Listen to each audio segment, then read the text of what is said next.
Salut tout le monde, aujourd'hui on se retrouve dans une nouvelle vidéo Get Ready With Me spéciale anecdote. Je suis désolée par avance parce que ces anecdotes sont peut-être des anecdotes que j'ai pu raconter dans le passé, mais je vais essayer d'inclure des nouvelles dans cette vidéo pour que ça ne soit pas trop prévisible et qu'on puisse profiter de cette vidéo relax en se maquillant. Bon, déjà on va commencer par hydrater mon visage et après on va attaquer les yeux, vous connaissez, hein, moi je commence par mes yeux et après je finis par le teint. Et ensuite je pense que si j'ai le temps et que la vidéo est pas trop longue, on fera peut-être mes cheveux ensemble parce que je compte les lisser. Bon, première anecdote et on entame les yeux. Alors, déjà j'utilise mon anti-cerne en tant que base, hein, si ça vous intéresse de savoir. J'ai travaillé dans un... Enfin avant je voulais être serveuse et je voulais me lancer en apprentissage. D'accord, donc ça c'est la base de l'histoire. Et en fait je recherchais un restaurant qui voudrait bien me prendre en apprentissage, sachant que à ce moment-là on venait à peine de sortir du confinement. Voilà, si ça peut vous remettre dans les bases. J'étais encore mineure. Je pense que ça peut être intéressant. Pour vous remettre dans le contexte, ce restaurant, donc moi j'étais à la mission locale en même temps. À cette époque-là, j'étais avec mon ancienne conseillère. Parce que du coup, entre temps, moi j'ai changé de conseillère et tout, d'endroit où j'étais et tout. Voilà, pour ça, ça n'a rien à voir. Et donc j'étais à la mission locale et elle m'aide à trouver aussi un apprentissage. De leur côté, ils m'aidaient dès qu'ils avaient des offres d'emploi, ils me les donnaient pour que moi j'aille démarcher les entreprises. On était fin été, on était vers le mois d'août il me semble. Et la mission locale me disent, il y a une entreprise, ils cherchent un apprentissage, il y aura un essai bien évidemment, mais ils cherchent. Donc je postule avec la mission locale, donc du coup c'est la mission locale qui m'ont fait postuler, c'est même pas moi, j'ai rien eu à faire à part transmettre mon CV. Ils ont postulé pour moi parce qu'ils voulaient postuler pour moi parce que c'est la mission locale et tout qui gérait ça. Et on a un entretien d'embauche le jour même, donc moi-même, hein, avec les patrons de l'entreprise. Donc les patrons de l'entreprise, c'est le mari et la femme. J'arrive, l'entretien il se passe bien, on est d'accord, eux sont d'accord pour m'embaucher à l'essai, me prendre à l'essai plutôt, un essai de 15 jours. Et moi je suis d'accord du coup d'essayer dans cette entreprise et pour voir à signer un apprentissage avec eux. Franchement, j'étais tellement heureuse. J'avais enfin trouvé quelque chose. Ça me plaisait vraiment en plus parce que j'aimais bien le service à l'époque. Et dites-vous que cette expérience a participé au fait que je n'aime plus le service actuellement. Voilà. Parce qu'il y a eu d'autres trucs derrière aussi, hein, d'accord. Il n'y a pas eu que ça, je me suis pas arrêtée là-dessus. Je commence donc mon premier jour. J'arrive le matin avec un jean parce qu'elle m'a dit il n'y a pas de tenue particulière, il n'y a pas de couleur particulière, on veut juste un haut sombre. Voilà. Si en gros je mets un bas clair, je mets un haut sombre et si je mettais un bas foncé, je mettais un haut clair. Voilà, en fait c'était ça les thèmes couleurs, mais il n'y avait pas de tenue précise. Donc moi, pas de souci, elles m'ont dit d'être professionnelle et d'avoir ça. Donc du coup je mets un haut noir qui laisse un peu entrevoir mon soutien-gorge qui était un peu violet, mon soutien-gorge, d'accord. Mais c'est pas grave, il y avait mon t-shirt, il cachait de temps en temps, mais tu sais, des fois le t-shirt il bouge et forcément on voit. Et on voyait pas à travers, on voyait juste au niveau des épaules, et c'est pas grave, hein. On voit tous des fois les soutifs comme ça, là, qui passent les lanières du soutif, voilà, vous avez capté quoi. Et j'avais mis un jean clair du coup, parce que j'étais un haut noir, jean clair, voilà. J'arrive, et déjà, je suis accueillie par la patronne. Et il faut savoir que la patronne, elle est pas très sympa, d'accord. Je l'avais vue pendant l'entretien d'embauche, elle avait l'air sévère. Mais c'est pas grave, d'accord. C'est pour moi, je m'en foutais, je voulais travailler. Elle me montre tous les employés qu'il y a, elle me présente officiellement, elle me fait faire le tour du restaurant, elle me dit où je peux trouver tel truc, et on va à la cave, donc là où il y a les boissons. Puis après on remonte parce que du coup elle veut me montrer aussi en haut ce que je dois faire parce que je ne devais pas rester à la cave, je devais après commencer à faire ma mise en place. Parce que là, le midi, ça approchait un peu, tu vois. J'arrive, comment dire. Genre, c'était dans la cave, donc il y avait un escalier à monter, et après, t'étais à l'extérieur, là où les clients se garent. On monte, et là, on arrive à peine en haut, qu'elle me dit, par contre, ta tenue, ça va pas. Je dis, ok, qu'est-ce qui va pas, quoi. Donnez-moi des indices, quand même, que je puisse me changer, parce que là, c'était le service du midi, mais je faisais aussi le service du soir, mais entre-temps, je rentrais chez moi. Elle me dit ton jean ça va pas, là les petits trucs, parce qu'en gros mon jean est un peu abîmé. Donc elle me dit non ça va pas, il faut changer ton jean. Et elle me dit juste mon jean. J'ai dit ok pas de souci, je changerai mon jean après mon service du midi. Je vous avoue ça m'a fait un peu chier mais en même temps je m'en battais un peu les steaks parce que écoute si ça lui plaît pas, c'est pas grave. Je fais mon service le midi, tout se passe bien, je gère un peu et tout. L'équipe, elle est bien, mais sans plus, vous voyez, je suis pas... Genre, je n'étais pas accrochée à l'équipe. Puis vient le moment du coup de quitter le restaurant parce que je venais de finir mon service et je pouvais que rentrer chez moi. Et là, la propriétaire est là avec des clients et elle me dit surtout n'oublie pas de changer ton jean avant le service de ce soir. Moi j'ai dit oui, vous inquiétez pas. Donc déjà rien que le fait qu'elle me le rappelle, bon ok, ça me dérange pas, mais devant les clientes je peux être un peu professionnelle et me le dire vite fait en secret, mais c'est pas grave. Je rentre chez moi et en plus le pire c'est que là j'ai eu un putain d'instinct, mais c'est pas grave. Je rentre chez moi, je change de jean, je mets un jean clair, comme elle m'avait dit, et je mets un jean juste qui a rien, vraiment il y a zéro trou, il est nickel, il était quasi neuf en fait le jean. Le seul truc qui allait pas, c'est qu'il m'allait presque pas au niveau des hanches et tout, il était un peu serré, mais c'est pas grave, je sais que je peux vivre avec, vous voyez. Et le pire c'est que je descends après dans le salon chez moi, et je dis à ma mère, tu vas voir qu'elle va réussir à me critiquer mon soutif parce qu'il est violet, mais parce que des fois ça se voit. Et ma mère a dit mais non, si elle fait ça franchement normalement elle a même pas le droit de parler de tes sous-vêtements, elle a rien à dire sur tes sous-vêtements, bientôt elle va dire de changer de culotte, non mais abuse pas quoi. On en rigolait ma mère et tout, et là j'arrive pour mon service du soir et elle m'envoie faire les toilettes. Bon ça vous inquiétez pas, j'en ai rien à battre de faire les toilettes en restauration, je crois que j'étais la seule qui s'en foutait totalement. Quand pendant mes études je m'en foutais de faire les toilettes, c'était pas mon souci. Donc elle monte et avec moi parce que les toilettes étaient en haut et on était seules toutes les deux dans les toilettes et elle m'expliquait du coup où étaient les produits ménagers, tout ça. Et d'un coup, elle me dit, par contre, ça va pas. Je dis, comment ça je savais pas ce qu'elle voulait dire, ça va pas, quoi, moi je vais pas. Et en fait, elle me dit, ton soutien-gorge, ça va pas. Elle me dit, le côté violet, c'est pour la maison, c'est pas pour le travail. J'étais en mode, ok, comment ça? Et elle me dit, la prochaine fois, tu mets un soutien-gorge plus discret, là, ça fait pas l'affaire. Et après, elle me quitte et elle me laisse faire les toilettes. J'étais en mode, elle est sérieuse là ou Et en plus, pour les toilettes, elle me dit, t'as 5 minutes pour les faire, c'est tout. Vous verriez déjà l'état des toilettes, c'est-à-dire les toilettes étaient bouchées et elles n'étaient pas du tout... en fait, quand tu les nettoyais, t'avais beau tirer la chasse, ça ne partait pas. C'est-à-dire que j'avais beau nettoyer, la chasse me bloquait et me faisait perdre du temps.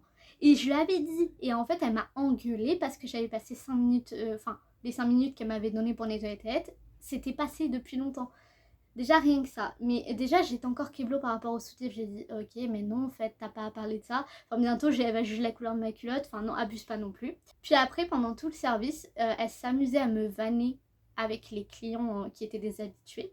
Bon les habitués, ça allait, ils étaient pas en train de me vanner, mais c'était plus elle me vannait sur le fait que je tremblais, parce que moi en fait, bon, je tremble à cause de l'anxiété, tout ça, ça c'est une chose. Mais je tremble aussi par maladie. Des fois, mes mains se mettent à trembler, mais sans zéro raison derrière.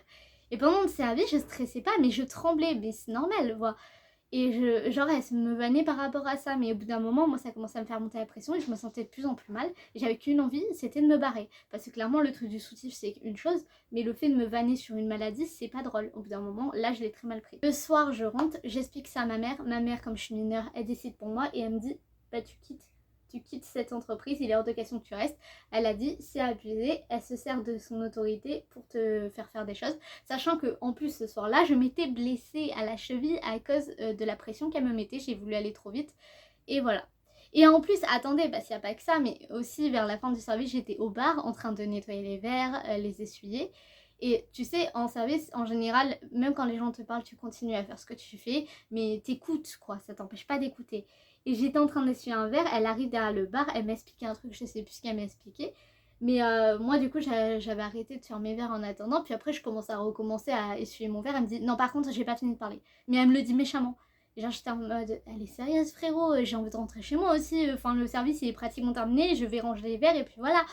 Et du coup voilà, ça fait partie de ce qu'elle a fait qui m'a dérangée.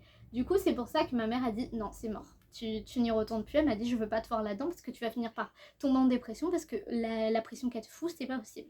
Je veux bien qu'en service on te mette la pression, mais faut pas abuser non plus. Elle veut que j'aille vite et en même temps elle m'empêche de faire des choses, c'est pas normal. Et en fait ce soir-là du coup j'ai arrêté de vouloir y aller. Mais ça a fait partie de ces expériences qui ont participé au dégoût que j'ai eu pour le métier de serveuse. Il y a eu par la suite une expérience un peu plus grave que j'aurais pas voulu vivre, mais ça c'est autre chose. Et je crois que dans cette entreprise, le harcèlement est totalement accepté apparemment parce que J'étais pas la seule, on était 2 apprentis à être arrivés à peu près au même moment. Et comment vous dire que l'autre apprenti a beaucoup bouffé, mais alors moi, j'ai bouffé après elle, quoi. Alors, cette anecdote est un peu plus légère, un peu plus drôle maintenant que j'y pense, mais sur le moment, j'en rigolais pas, j'avais trop honte. Et je sais pas si je l'avais déjà dit à ma mère, mais écoute, maman, si t'entends ça, c'est que je te l'avais pas dit. Mais en gros, quand j'étais au collège, faut savoir que je traînais beaucoup avec les troisièmes. J'étais très attirée par les plus vieux. Et ça, en fait, c'est parce que j'aimais bien leur maturité et j'aimais bien le fait que du coup, je pouvais être moi-même avec eux et qu'ils étaient pas trop dans la critique et tout. En plus, j'étais dans un collège assez petit, donc comment vous dire que dès qu'il se passait un truc, tout le monde était au courant, voilà. Donc, parmi les plus vieux, j'avais cette fille qui était ma meilleure amie, voilà, on va dire les termes. C'était vraiment, je crois, ma première meilleure amie officielle, on va dire, voilà. Parce que j'en avais d'autres, mais j'avais l'impression que c'était surtout moi qui disais que c'était mes meilleures amies. Vraiment, on s'entendait parfaitement bien et elle était plus vieille que moi. Elle était très sage et tout. Vraiment, je crois que c'est ma meilleure expérience d'amitié que j'ai eue. Et on s'est perdu de vue, très clairement, parce que j'ai déménagé entre temps et tout. Et puis elle aussi, elle allait au lycée et tout. La différence d'âge, clairement. Une fois, du coup, je sortais du collège à midi et elle aussi, c'est un mercredi. Et en fait, je devais aller manger chez elle le midi parce qu'elle était venue pas mal de fois chez moi. Donc on avait décidé de faire l'inverse pour une fois. Vraiment, je crois que ma timidité, vraiment, elle m'aura fait atteindre un summum de conneries plein de fois. Ce jour-là, on rentre chez elle le midi. Donc du coup, je croise ses parents, on se salue, on parle, on mange le midi. Et j'ai envie d'aller aux toilettes, bien évidemment. Sauf que j'étais trop timide. Je savais où étaient les toilettes, mais j'étais trop timide pour m'absenter et y aller. Parce que à cette époque-là, vraiment, je crois, mon summum de timidité était beaucoup plus élevé qu'actuellement. Du coup, l'après-midi, on va dans sa chambre. Ses parents sont partis de la maison parce qu'ils travaillaient l'après-midi. Donc, on n'est que toutes les deux. Et je suis toujours pas allée aux toilettes alors que j'avais de plus en plus envie. Et en plus, j'avais bu le midi et tout. Donc, vous voyez, j'avais bien rajouté une couche. Avec mon ami, on se pose, on regarde des vidéos YouTube, on regarde des trucs d'horreur, vous savez, les screamers, là, à l'époque, c'était vachement célèbre, là, le truc de la voiture qui avance, et là, bam, screamer. Voilà, on regarde les trucs comme ça, on regarde les trucs de fantômes et tout, vraiment addict à cette époque-là. Et ça finit qu'elle me propose qu'on aille au Super U chercher des bonbons ou des boissons. Parce que voilà, on voulait sortir, on voulait pas forcément rester. Sauf que du coup, elle habitait quand même assez loin du Super U, et parce qu'elle était à la campagne, et du coup, il fallait forcément marcher. Mais très longtemps, quoi. Et passer par les petits chemins, tout ça. On y va, du coup, on se décide à y aller. J'avais toujours envie d'aller aux toilettes, je n'étais toujours pas y aller, bien évidemment. Vraiment, si je pouvais revenir en arrière et donner une claque à 7 mois d'avant, je l'aurais fait. On sort, on va au Super U et moi je recherche dans le Super U les toilettes parce que j'étais en mode il faut que j'aille aux toilettes, sauf que dans ce Super U là il n'y avait pas de toilettes. J'étais dégoûtée et du coup j'avais de plus en plus envie, je dandinais, je faisais genre c'est parce que j'avais mal aux jambes alors que pas du tout, j'avais envie d'aller aux toilettes. Et en fait on prend vachement de temps au Super U et après on retourne chez elle, donc par les mêmes chemins de campagne et tout, sauf que c'était un peu plus long vu qu'on avait fait un détour qu'elle voulait faire. Voilà, on passe, on voit les chevaux, on profite, tout ça. Vraiment, on est qu'entre filles, et en plus on est qu'entre meilleures amies, on n'avait pas nos autres amis qui venaient interférer. Et là, on arrive chez elle, et je sais plus pourquoi, elle était un peu plus loin que moi, et moi j'étais arrivée rapidement vers la porte d'entrée, sauf que j'arrivais pas à l'ouvrir sa porte. Et là j'étais décidée d'aller aux toilettes, vraiment, je crois que je pouvais pas être plus décidée que ça. Et d'un coup, genre j'ai fait « Ah merde !» Et en fait j'étais en train de me pisser dessus. J'étais vraiment, la honte m'a envahie parce que j'étais devant sa porte, elle était pas très loin de moi et je venais de me pisser dessus, clairement pire chose au monde. Et j'ai fait, du coup je l'appelle, je lui dis merde, je suis fait pipi dessus et tout. Et en fait elle a rigolé un petit peu, forcément c'est drôle, même moi j'en rigolais mais j'étais gênée en fait. Et après elle me dit oh bah t'inquiète pas, je vais te prêter des vêtements, on va mettre tes affaires à laver, tout ça tout ça. Bon après du coup elle m'a aidée, elle m'a prêté des vêtements pendant que mes vêtements ils étaient à laver, qui séchaient, tout ça tout ça. Mais c'est vrai que c'était une expérience du coup qui m'a servi de leçon. J'ai réussi à vaincre ma timidité grâce à ça parce que ça m'a tellement foutu la honte que clairement ma timidité elle a filé loin. Elle a dit non j'existe plus, elle a pas assumé. Mais c'est surtout, c'est horrible d'après être meilleure amie avec cette personne en se disant à tout moment elle dit au collège entier ce que j'ai fait. Bon heureusement elle a pas dit, c'est là où j'ai su que c'était une très bonne amie. Elle s'est pas foutue de ma gueule, au contraire. Mais en fait voilà, C'est une anecdote qui m'a marquée, j'y pense encore, parfois je me dis vraiment j'aimerais foutre des claques à la moi enfant, même si j'étais pas enfant mais j'étais beaucoup plus proche de l'enfance que de l'adolescence, mais ouais ça m'a marqué. Du coup là c'est celle de mon père, donc pour ceux qui voulaient savoir quel genre de père j'avais, restez bien accrochés. Donc c'est une des anecdotes des disputes que j'ai pu vivre en étant petite, c'est je crois celle qui est partie vachement loin. C'est pas la plus grave mais elle est partie très loin cette dispute et pourtant elle est partie d'un truc totalement débile qui a été provoqué par mon père mais qui à la base était provoqué par moi. Mais vous allez comprendre et vous allez voir que dans cette histoire j'étais pas... En fait en gros c'est pas vraiment moi le problème, voilà. Il y avait mes deux sœurs qui étaient revenues vivre avec leurs copains respectifs à la maison, il me semble, de ce que je me souviens. Et en fait ce soir-là, je m'étais amusée à passer le balai dans la grande salle à manger. Parce qu'en fait on n'y mangeait quasi pas. Mais là je voulais passer le balai et j'avais mis les chaises sur la table, ce qui est obligatoire si tu veux passer le balai sous la table. Et en fait j'avais aussi passé un coup de serpillière, donc forcément les chaises je les avais laissées sur la table pour que ça sèche. Mon père et mon beau-frère sont allés chercher le repas. Donc en dehors de la maison on mangeait quelque chose du dehors. Ils reviennent et là mon père du coup se dirige vers la salle à manger où on allait manger parce qu'on était beaucoup trop pour manger dans le salon. Et là, je sais pas ce qui lui prend, mais il pète un câble parce que les chaises sont sur la table. Dites-vous, il avait un bon gramme dans le sang, d'accord, hein, là il était bien... La bouteille, c'était pas la bouteille d'eau qu'il a bu quoi. Bon après mon père c'est habituel, s'il n'était pas bourré en étant à la maison c'était pas logique, mon père buvait tout le temps et bon encore hein, si ça peut vous rassurer. Mais du coup voilà, et là il commençait à péter un câble, je sais plus ce qu'il disait, mais en gros il se plaignait que les chaises soient sur la table et tout.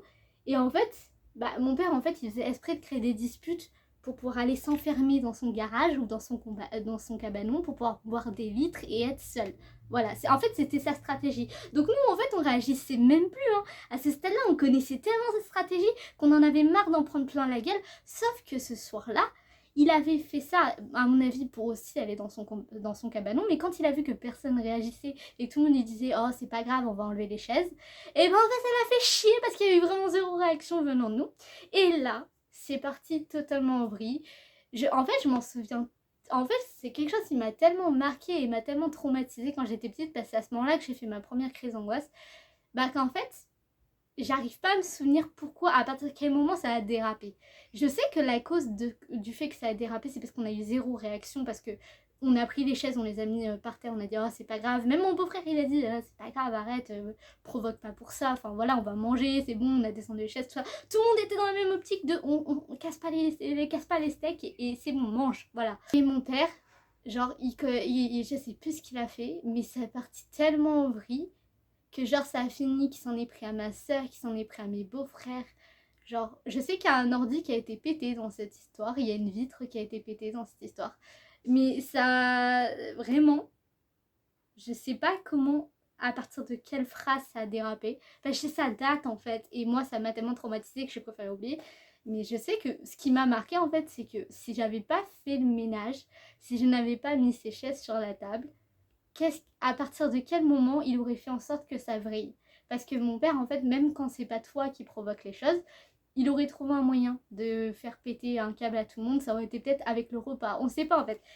Voilà, en fait, si ça peut vous donner un indice de comment j'ai grandi, bah pensez à ça. C'est que mon père, dès qu'il était à la maison, parce qu'il n'y était pas souvent, parce que son travail l'obligeait à ne pas être là la semaine, mais le week-end, il revenait. Bah en fait, on en était au stade où, quand ma mère nous annonçait qu'il revenait le week-end, et ben en fait, on était tous dégoûtés. Petit aparté, je vous avais dit tout à l'heure que je vous prendrais peut-être pour faire mes cheveux, mais je vais faire mes cheveux de mon côté, je vais finir mes lèvres de mon côté et on se retrouve après pour l'outro. Bon voilà pour cette vidéo Get Ready With Me spéciale anecdote, en espérant que certaines de ces anecdotes ne vous aient pas trop choqué, même si je pense pas qu'elles soient choquantes. Mais au moins vous avez au moins votre propre opinion à propos de mon père. Et vous inquiétez pas, cette vidéo sortira, la vidéo spéciale où je parle de ma dépression et de mon père, vu que ma dépression est due à mon père.